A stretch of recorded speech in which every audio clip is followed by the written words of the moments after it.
Did you know there's some morphs that might not be suitable for your breeding program? What's up, everybody?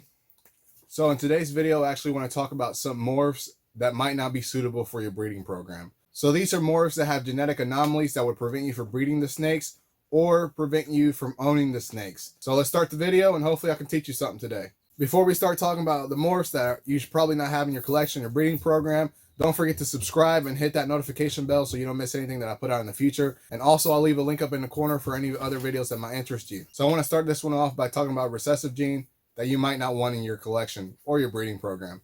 So the recessive gene is caramel albino. So caramel albino, I actually have one female at 66% caramel albino. I don't personally want to breed for caramel albino. I know there's people out there that do.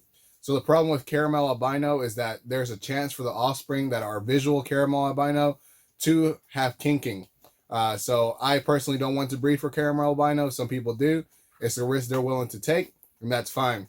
But I'm not taking that risk. The next ones I want to talk about are codominant and dominants, which is a good list of them. So the first one, which is the most obvious one, is spider. Everyone knows about the spider wobble. Everyone talks about the spider wobble. So there's not much more that I need to talk about. Just know that spider has the wobble. So it varies depending on the snake. The wobble varies from snake to snake. So you're never going to know, well, is my snake going to have severe wobble or a pretty minor wobble? So you won't know just by talking about the parents. You won't know just by looking at the baby spider. It progresses as they get older. So there's no way of you knowing how bad that wobble is going to be. And that's the same with most of the snakes that I'm talking about today. So another morph that actually has a pretty bad wobble as well is champagne. So champagne has a pretty bad wobble. Not many people will deal with champagne, but if you do deal with the champagne, you might notice wobbles from here to there depending on your offspring.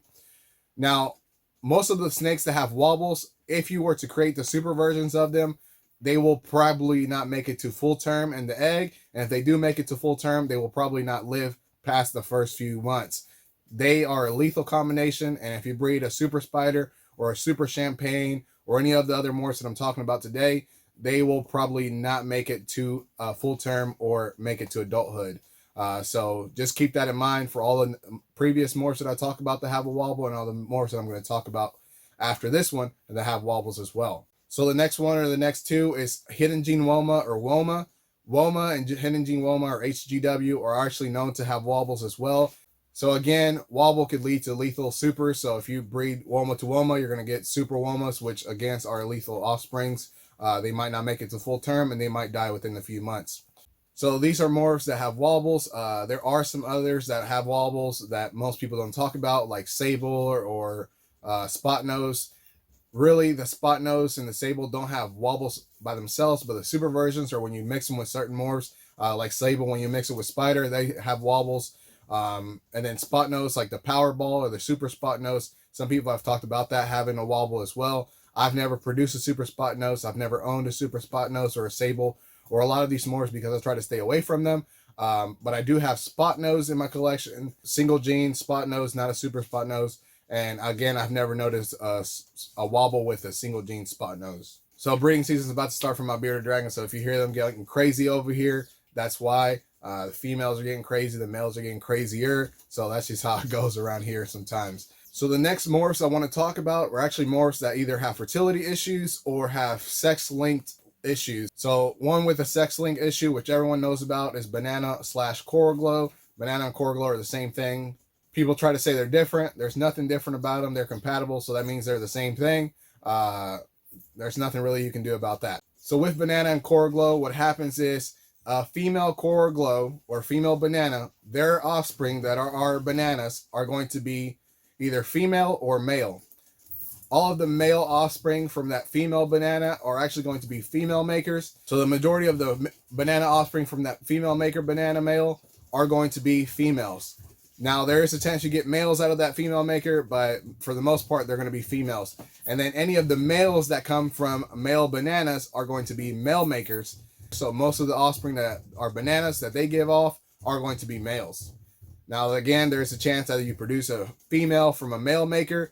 That's a possibility, a very slim possibility, but it is a possibility.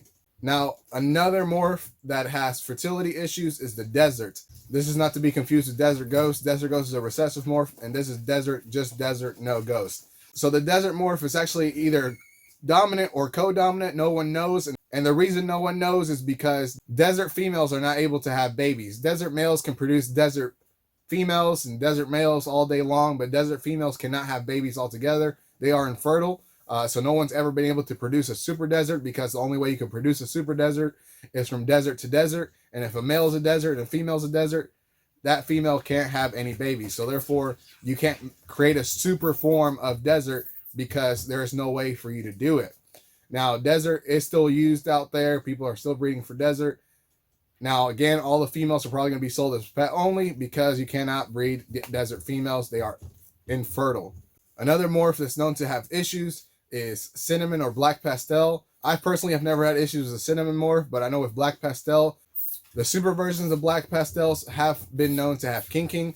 People will usually breed black pastel and cinnamon to make that all black snake that they want, to reduce the kinking. But if you get a black pastel to black pastel, there is kinking involved. Again, I've never seen a super cinnamon have kinking. There is probably a super cinnamon out there with kinking.